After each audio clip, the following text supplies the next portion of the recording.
the elements of, I denote that restriction by say T bar. So T bar is defined from V by W by setting T bar of V plus W is equal to TV of plus W. Okay, TV plus W. That is, it is T bar is a linear is an operator from V by W into V by W. It can easily be checked that this T bar is well defined.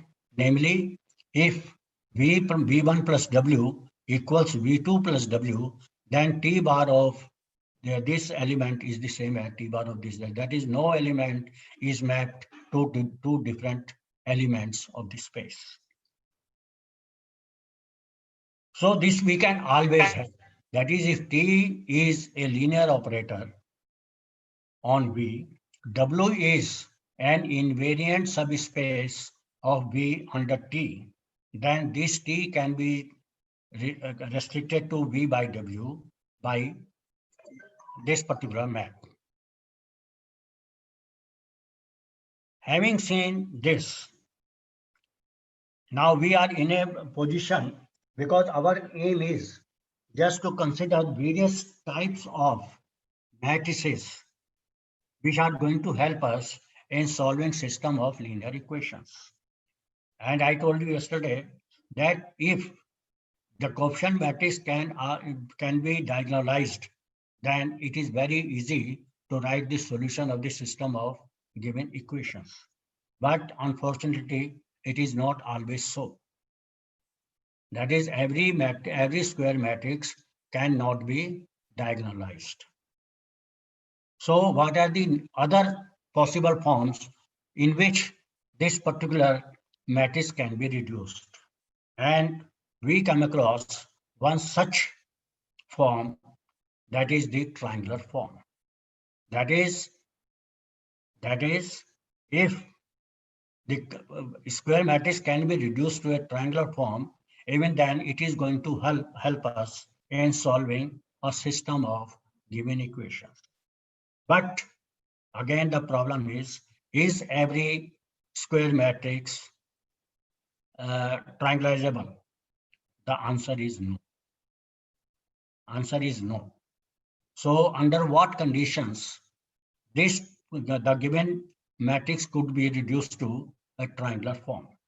And the answer is given that if all the characteristic roots of a square matrix lie in the field itself, or which the matrix has been defined, then that particular matrix can always be reduced to a triangular form. And we are going to this particular theorem today. So, and before that, I even defined what is meant by invertible matrix. And we saw that inverse of a linear operator, if it exists, it is always a polynomial in that particular linear operator.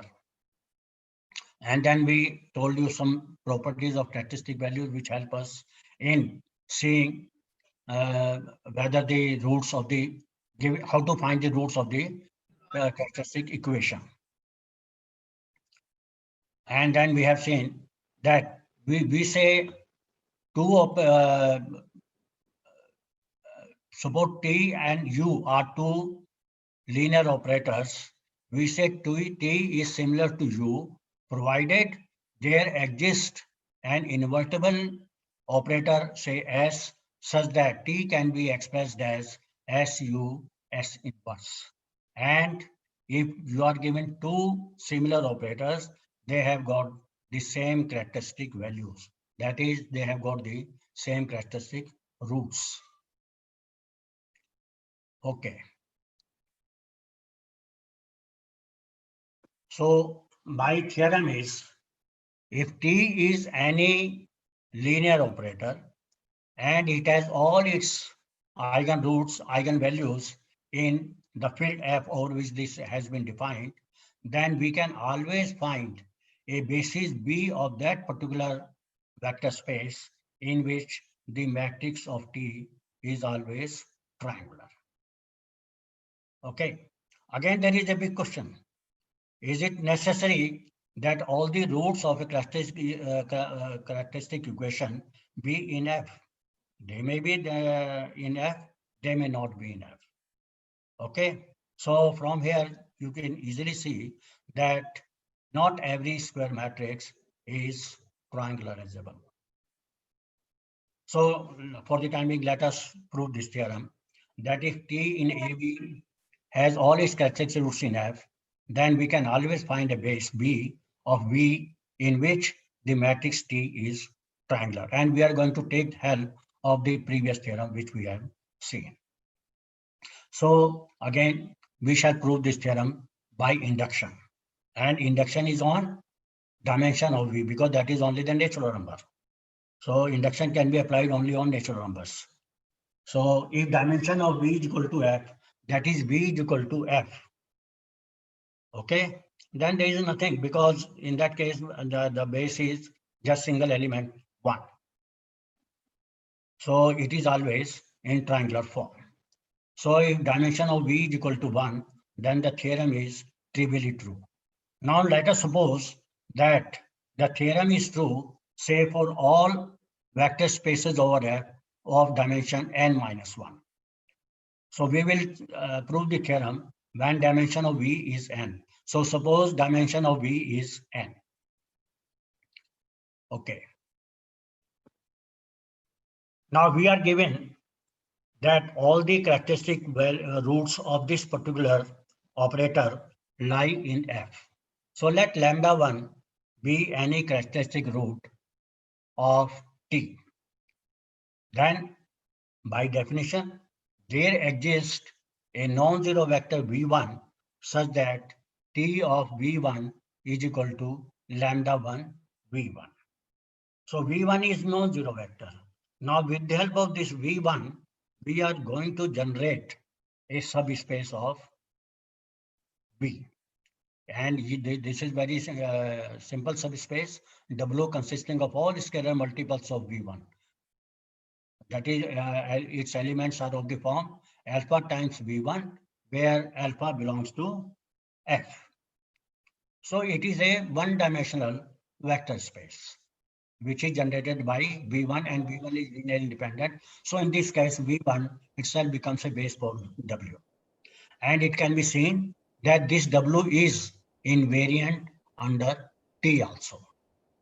Okay, so W is one-dimensional subspace of V, and it is invariant under T also. So with the help of this, I am going to define the quotient space V bar to be V by W. Okay, V bar to be V by W. And we know if V is a finite dimensional vector space, then any subspace is also going to be finite dimensional. So we can talk of dimension of V by W. And you know, dimension of V by W is nothing but dimension of V minus dimension W. Okay. And since I have assumed dimension of V to be equal to N and dimension of W is 1, so dimension V by W, this is a vector space of dimension N minus 1. Okay. Now, with the help of this T, I can consider T restricted to V by W, and I have denoted this by T bar. That is, T bar is a linear operator on V bar. Okay. And in that particular theorem, we proved that if Pt was a minimal polynomial of T and P1T was a minimal polynomial of T bar, then P1T always divided Pt. So this particular result we will use here. So that's why he says, now T induces a linear transformation T bar on V bar, whose minimal polynomial over F divides the minimal polynomial of T over F. Thus, all the roots of the minimal polynomial of T bar being roots of the minimal polynomial of T, they all lie in F. So we have got this information that all the roots, all the characteristic roots of T bar are also in F. So what we have got? We have got a linear operator defined on a space, vector space of dimension n minus 1, and all whose roots lie in F. Therefore, by our induction hypothesis, I can apply my induction hypothesis. So there exists a basis. Let me denote that base by V2 bar, V3 bar, Vn bar. I have intentionally avoided V1 because V1 bar because I have already taken V1 above. So I will make use of this V1 here itself. So I am going to have a base of V bar, that is quotient space. I denote that basis by V2 bar, V3 bar, Vn bar, or with respect to this base, the given linear operator or the given matrix of the linear operator is diagonalizable. So I can just write it as T bar of V2 bar as alpha 2 to V2 bar, T bar V3 bar equal to alpha 3 to V2 bar plus alpha 3 V3 bar, and so on. T bar of Vi bar is equal to alpha I 2 V2 bar plus alpha I3 V3 bar plus alpha II Vi bar, and finally V bar of n bar is equal to alpha n2 V2 bar plus alpha n. That is, if you consider the matrix of T with respect to matrix of T bar with respect to this base, it is nothing but a triangular matrix. But I am interested in finding matrix of T. I am interested in finding a base for V with respect to which the matrix of T is triangular. So what I am going to do, we remember V2 bar, V3 bar, Vn bar. They are all elements of V by W. So from here, I am going to extract some elements of V only. So V2 bar can always be written as V2 plus W for some V2 in V. V3 bar, V3 plus W for some V3 in V. Likewise, Vn bar is equal to Vn plus W. So I have correspondingly, I have got V2, V3, and Vn. So now V1 I have already, with the help of which I generated W. So I just consider the totality of V1, V2, Vn. Let it be denoted by V. Okay. So let V be the set of vectors V1, V2, Vn. We claim that this particular V is going to serve my purpose. That is, it is going to be a base for V. And for that, what you do? You just consider, we have to prove that it is linearly independent and it spans the V so that it becomes a base. So I just consider a linear combination, say beta 1 V1 plus beta 2 V2 plus beta n Vn, let this be equal to 0. So my aim is just to show that beta 1, beta 2, beta n, they are all nothing but 0.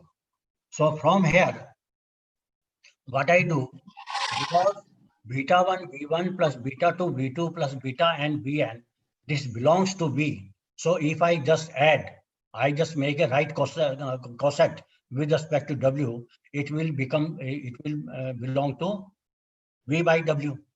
So I have just added W to both sides. So what you get, beta 1 V1 plus beta 2 etc. plus W is equal to 0 plus W. Okay, and 0 plus W, because 0 is nothing but 0 of, now this becomes 0 of V by W, that is, it is W itself. So what you are going to get, beta 1 V1 plus beta 2 V2 plus beta n Vn plus W is nothing but W itself. And I can just apply the definition of cosets. So I can be written as beta 1 V1 plus W plus beta 2 V2 plus W plus beta n Vn plus W. This is equal to W. Okay, that is, it is nothing but, because V1 belongs to W, therefore V1 plus W is nothing but W itself. So it is beta 1 W plus beta 2. This is V2 bar. This is V3 bar, and Vn bar. This is equal to W. But I can just assimilate beta 1 W in this W. So what you are going to get, beta 2 V2 bar plus beta 3 V3 bar plus beta and Vn bar is equal to W. That is, sum of these vectors is equal to 0, because W is the 0 of V by W. And since V2 bar, V3 bar, Vn bar, they form a base, so they are linearly independent, and hence their coefficient must be 0. So V2 is equal to V3 is equal to Vn. They all turn out to be 0. So if you put them in this linear combination, B2, B3, Bn to be all 0, you are left with only beta 1, B1 equal to 0. But what you know, B1 is not 0. Therefore, beta 1 is also 0. So this shows that B is linearly independent. And we got dimension of V is nothing but n. Therefore, B spans the whole space, and also therefore B is a base for V. Therefore, B is a base for V. Now, we claim that with respect to this base, matrix of T is going to be triangular. Okay, so we already, I can just mention that T of V1 as alpha 1 1 V1, because I can denote alpha 1 by alpha 1 1, no problem. Alpha 1 1 is a scalar. Okay, by definition of eigen vector. Now, T bar of V2 bar. I know this is nothing but alpha 2 to V2 bar. So what I'm going to put, V2 bar is equal to V2 plus W. So what you get, T bar of V2 plus W is equal to alpha 2 to V2 plus W. That is, by my definition of T bar of V2 plus W is nothing but T of V2 plus W. And this is nothing but alpha 2 to V2 plus W, which implies TV2 minus alpha 2 to V2. This belongs to W. Okay, that is, this can be written as a linear combination of V1, and I denote that by alpha 2 1 V1. Just I want to make a sequence so that it can be written alpha. This is the second row element. Alpha 2 1, alpha 2 2 is already there. So this shows that T of V2 is nothing but alpha 2 1 V1 plus alpha 2 2 V2. Similarly, now I take up V3 bar. So V3 bar is nothing but V3 plus V. So T bar of V3 bar means T bar of V3 plus W. That is T of V3 plus W. So I have got this. And for V2 bar, I can just substitute V2 plus W. And for V3 bar, V3 plus W. So if I just mention them, I just get this form. T of V3 minus alpha 32 V2 minus alpha 33 V3. This belongs to W. So this can be written as a scalar multiple of V1. So let me denote that by alpha 31 V1, where alpha 31 belongs to F. So continuing in this manner, I will ultimately get T of V1 is equal to alpha n1 V1 plus alpha n2 V2 plus alpha nn Vn. Okay, and if you just look up the matrix of T with respect to this base, V1, V2, V3, Vn, you get a triangular matrix.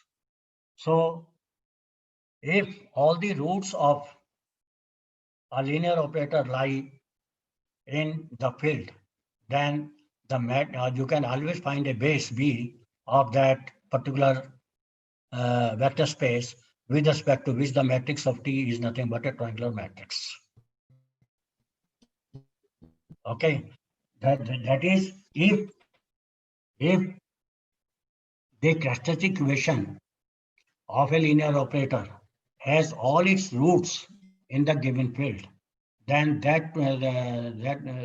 matrix corresponding to that linear operator can always be reduced to a triangular form. Now, as I told you, that it is not always possible or it is not always necessary that all the roots of a characteristic equation should lie in the field itself. For example, suppose there is a characteristic equation of the form x square plus 1. Okay, and you are looking at and you are considering field of real numbers. It doesn't have any root over R. So it is not necessary that always the roots of the characteristic equation of a particular Linear transformation be in F itself. It may be there, it may not be. So, but in case all the roots of characteristic equation of T are in F, then that particular the matrix corresponding to that particular operator can always be reduced to a triangular form. Using this, we have another theorem, namely if V is an n-dimensional vector space and if T is a linear operator on V and has all its characteristic roots in F, then T always satisfies a polynomial of degree n over F. T always satisfies a polynomial of degree n over F. Remember, what is n? N is the dimension of the vector space. Now, proof is very simple because it is the sort of application of the previous theorem. Now, since all the characteristic roots of T are in F, so it can we can always find a base B, say consisting of vectors v1, v2, vn of V with respect to which the matrix of T can be reduced to a triangular form. So I will just see the action of T on V1 basic elements only. So T of V1 can be written as alpha 1, 1, V1. T of V2 can be written as alpha 2, 1, V1 plus alpha 2, 2, V2, and so on. T of V1 is equal to in this particular form. Or I can further rewrite them as I take the first equation. T V1 is equal to alpha 1, 1, V1. I can write this as T of V1 minus alpha 1, 1, V1. Or I can write this as T of alpha 1, 1, I of V1 equal to 0. Okay. Likewise, second equation. T of V2 is equal to alpha 2, 1, V1 plus alpha 2, 2, V2. So what I will write T of T minus alpha 2 to V2 is equal to alpha 2, 1, V1. Now, if I operate this equation, say by T minus alpha 1, 1. So what I get? T minus alpha 1, 1 of T minus alpha 2, 2 of V2 is equal to T minus alpha 1, 1 into alpha 2, 1, V1. Remember, alpha 2, 1 is a scalar.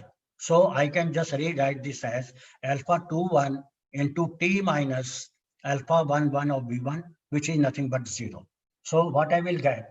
T minus alpha 1, 1 into T minus alpha 2, 2 of V2, this is also equal to 0. Okay.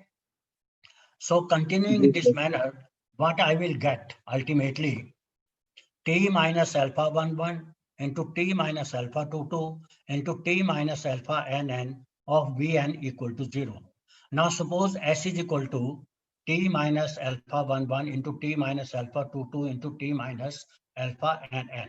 Then we can always have T of S of V1 equal to 0, S of V2 equal to 0, S of Vn equal to 0. That is, S carries every basic element to 0. And if such a map exists, then this S itself becomes a 0 operator. Okay, then S itself becomes a 0 operator. That is, S annihilates, S finishes the whole vector space. So it is possible only when you S is a zero operator. Okay, so from here we get S to be equal to 0. Now I consider, say, polynomial Qx is equal to x minus alpha 1, 1, x minus alpha 2, 2, x minus alpha n. Then this polynomial is always satisfied by T. So if all the characteristic roots of a linear operator lie in the field F and dimension of V is equal to N, then you can always find a base with respect to which, or rather you can always find a polynomial of degree n, which is always satisfied by T.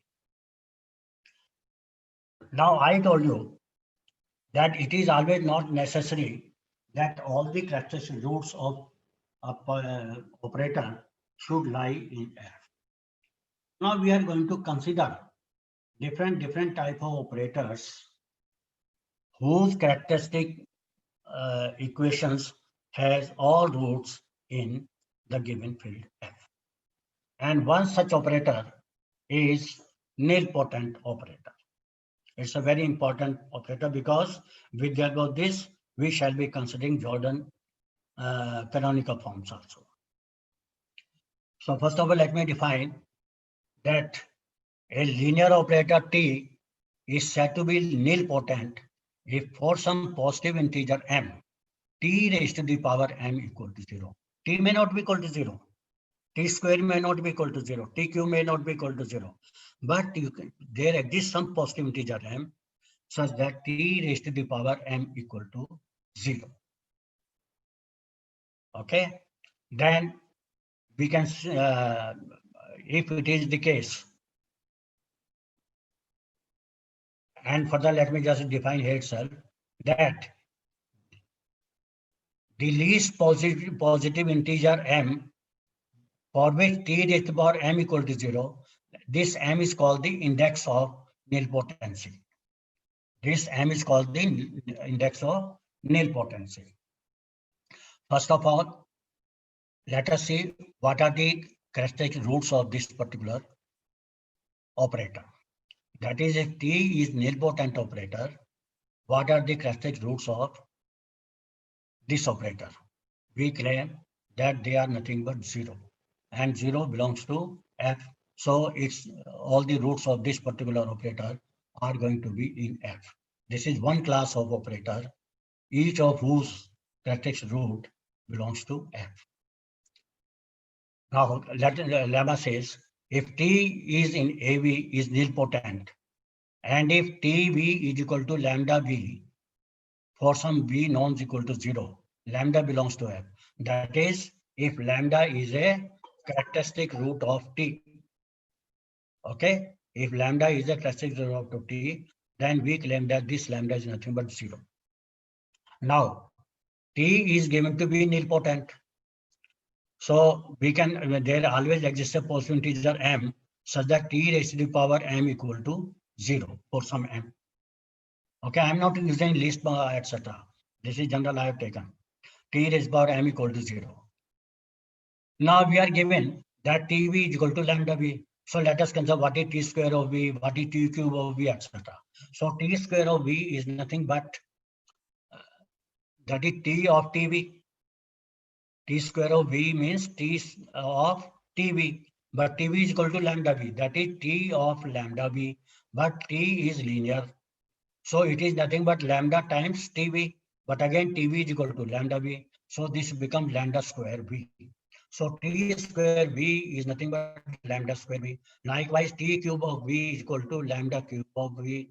And likewise, you keep on doing this. T raised to the power mv is nothing but lambda raised to the power mv. And since T raised to the power m equal to 0, it means lambda raised to the power m times V equal to 0.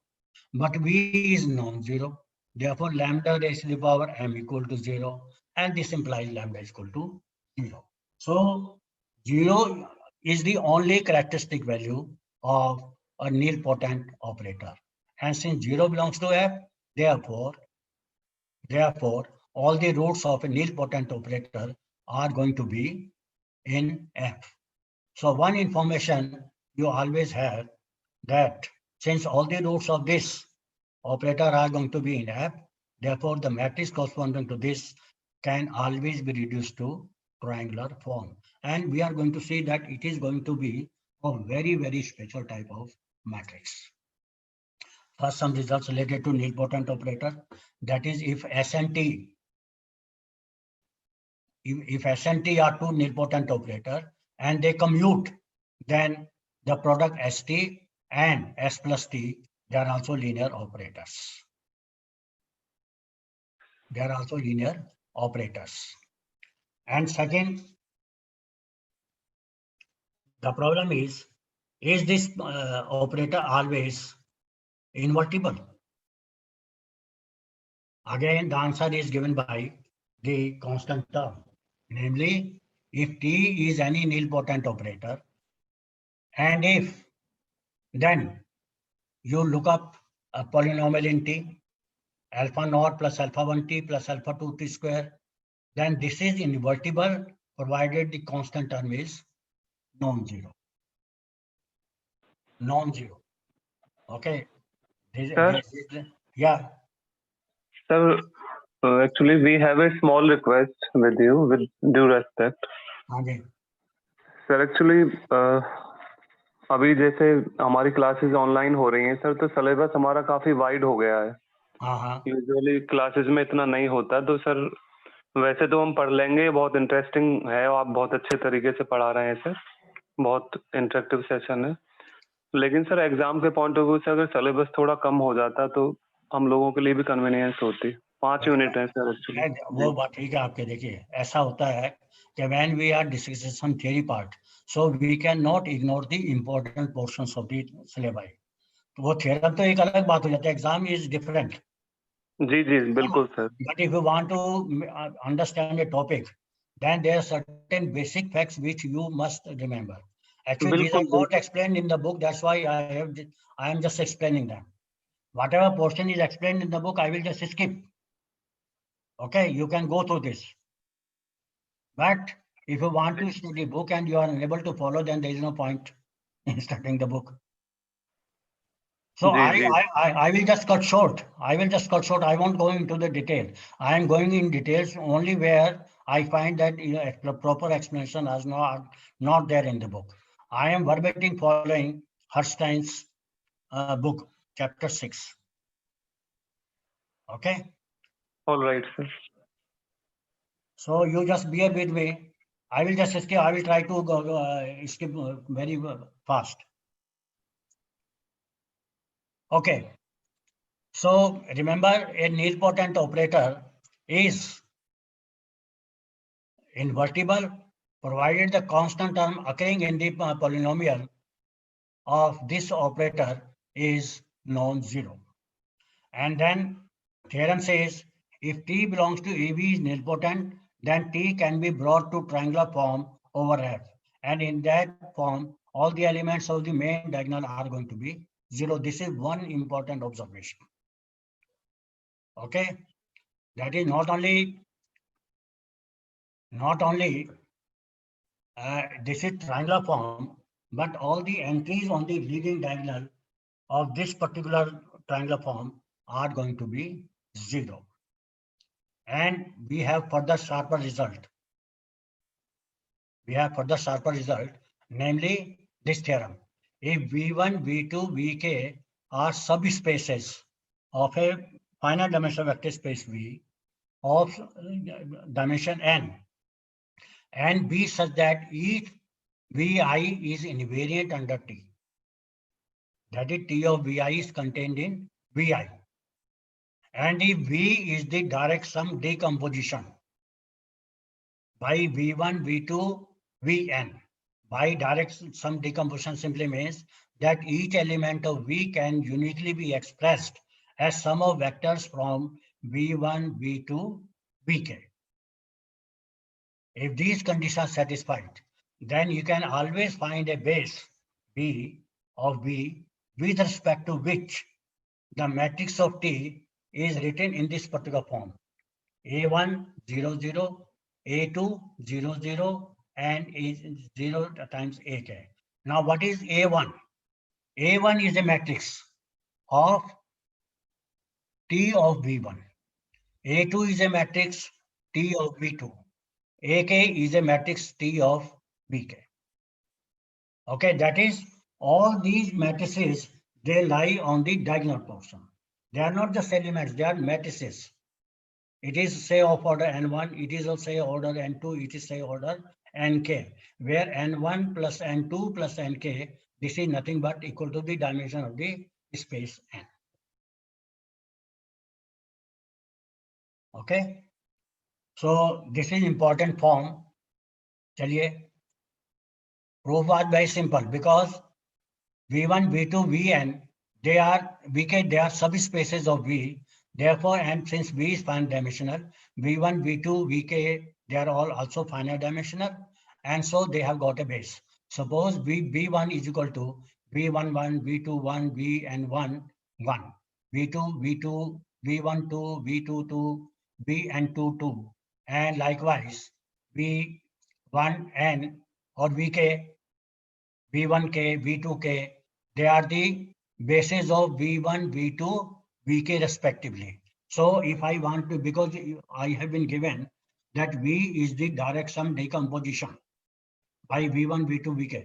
I consider the union of all these bases, V1, V2, Vk, and let it be denoted by B.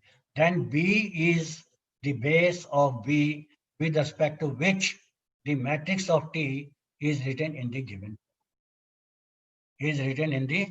given form. So this is how we can just write down the matrix of T. And then we have got another result, namely, because I will be using these results, I need these results. That's why I just want to tell before you that these are the results which can remember when I use them in Jordan canonical form. Next theorem, he says that if T belongs to AV is nilpotent, then T can be brought to a triangular form over F, and in that form, all the elements on the main diagonal are 0. So I just skip this.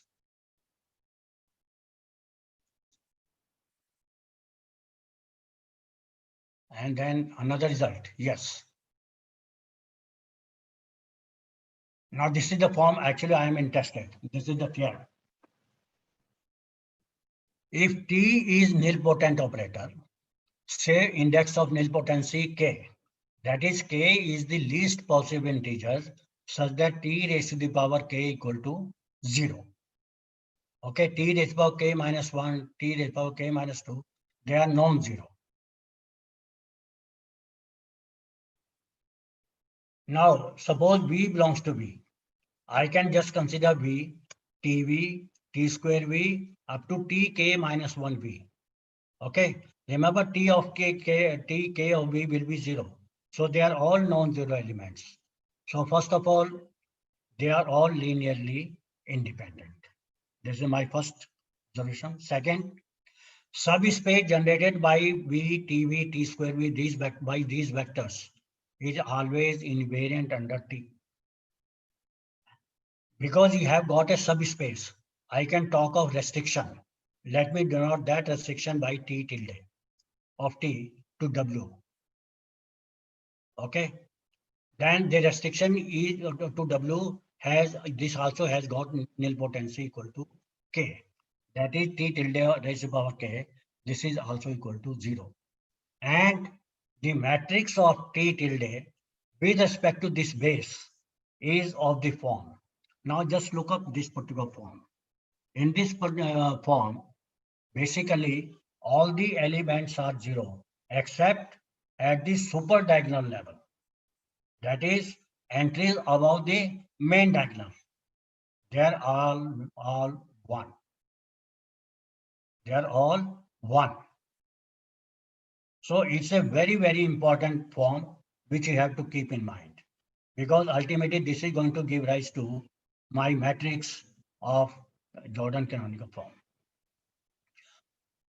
So if T is a nilpotent operator, and suppose the index of nilpotency is K, then we can always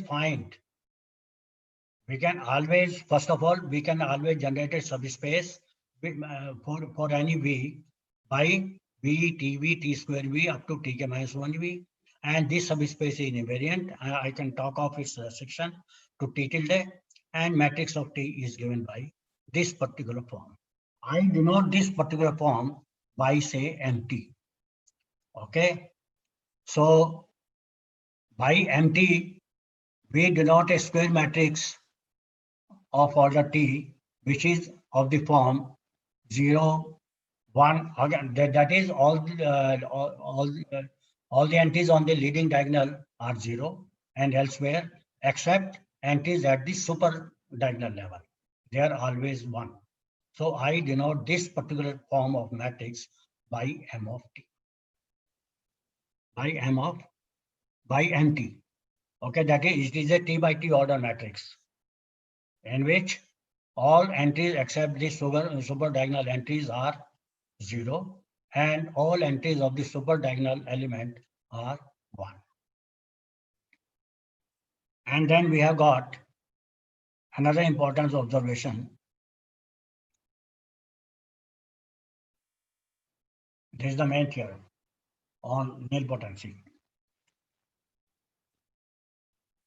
If T is a nilpotent operator, and suppose its index is N1, then a basis of V can be found such that matrix of T in this base has the form Mn1, Mn2, and Mnr, where N1 is greater than equal to N2, is greater than equal to N3, and greater than equal to Nr, and where N1 plus N2 plus Nr is nothing but it is equal to the dimension of V.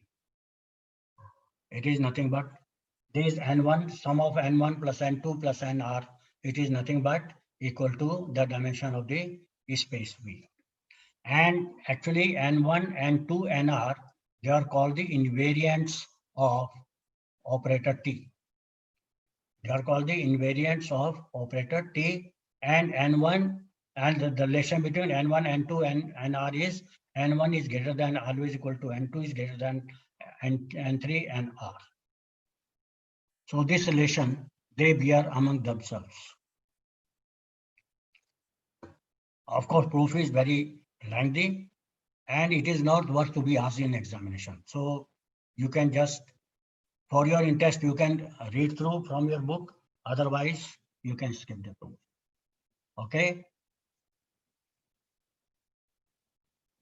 Now we have got some problems related to this, because these problems are from Herstein's book only. Okay. By a direct computation, show that this and this are not similar. Okay.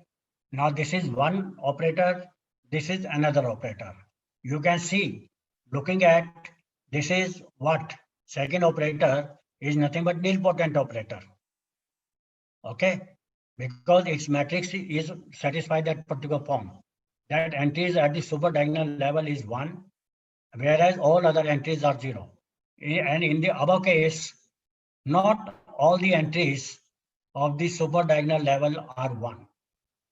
Okay, therefore it is not nilpotent, whereas this is nilpotent. But if we want to just see whether they are similar or not, okay, so it is sufficient that he says, suppose there is a matrix A equal to Aij in F4 such that A of, because we say matrix is similar provided there exists no invertible matrix A such that A this into A inverse is equal to given matrix. So that is, suppose there exists some matrix A is equal to, so I denote that by Aij is equal to this, such that A of this or A inverse is equal to this particular matrix. That is, A of this is equal to this into A. I multiply these two matrices. That is, A is my Aij and this matrix into Aij. If I just multiply them, I will get 0, A1, A12, 0, 0, A21, A22, 0, and so on. Just simple multiplication, where this A is nothing but A11, A12, A13, A14, A21, A22, A23, A24, A31, A32, A33, etc. Okay, and you multiply this matrix with this particular matrix. You will get this particular form. And if you multiply these two, then you get this form. Okay, these two are not same.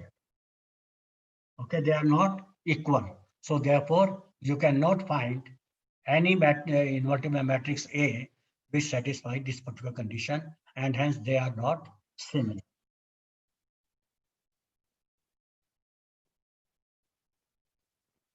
Then similarly, we have got this particular result. Again, this is from our science book.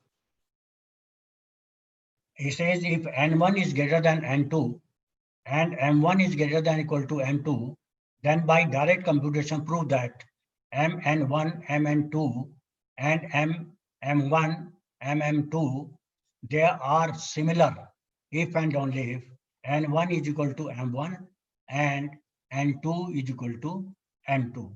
Again, you have to do the same thing.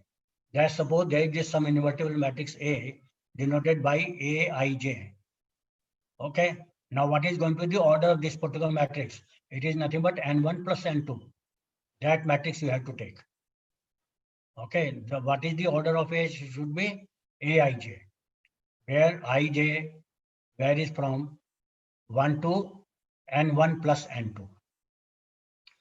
So suppose this is equal to this one. So you just multiply them and you will see that if you just compare these coefficients, what you are going to get, these results. And from here, you will see that A no more is invertible matrix if you just substitute these values. So you cannot find any invertible matrix A such that A times this is equal to this times A unless N1 is equal to M1 and N2 is equal to M2. Okay, and then these are some of the simple problems in Hassan's book. If f has characteristic p greater than 0, and if a is equal to 1 alpha 0 1, and it satisfies a raised to the power p is equal to 1, then if p is greater than 0, and if a is equal to this, satisfy a raised to the power p is equal to 1, that we want to show. So what you do? Very simple, that you consider a is equal to this, you consider a square. A square will be nothing but 1 2 alpha 0 1, A3 1 3 alpha 0, and AP will be nothing but 1 P alpha 0 1. But characteristic of P is given to be 0. Sorry, greater than 0. Therefore, P of alpha has to be 0 because every multiple of P is going to be 0. So what you get? 1 0 0 1. That is, this is a unit matrix. So AP is equal to 1. Okay, and likewise we have got if f has characteristic 0, then we want to show that for this particular matrix 1 alpha 0 1 is satisfies a raised to the power m equal to 1 for all m greater than 0, only if alpha is equal to 0. So again you have to just multiply them. If you multiply them a raised to the power m, you will get 1 m alpha 0 1, and what it says that if alpha equal to 0, m alpha will be 0 provided m is greater than 0. So, and this will be 0 provided alpha equal to 0. So a raised to the power m will be always 1 if m is greater than 0, and this will be 0 provided alpha equal to 0.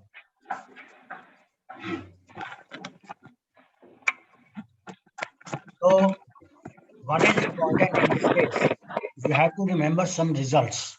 First of all, if T is a nilpotent operator, you can always find matrix of T with respect to certain base, which is going to be of the form 0, M1, Mn1, Mn2, Mn, where Mt has been defined in a very special fashion. So I will just skip all these portions. You just go through this portion from your book, and then I'll start next time with Jordan canonical form. It's a very, very important form, and every square matrix whose characteristic polynomial can be written as a product of linear factors, maybe with multiplicity m, can always be reduced to a Jordan canonical form. So today I stop here. I'll continue next time. So I will also send notes of this portion to you, and you can just have clarification with the help of book wherever you get stuck up. Okay, thank you. Thank you, sir. Welcome. It's a little ticklish part, portion. Okay, not explained in book very elegantly, but I try to just give details in my notes. So I hope you can easily follow the book once you get these notes. Okay, then see you. Meet you next time. Sure. Thank you, sir. Have a great day. Thank you. Thank you.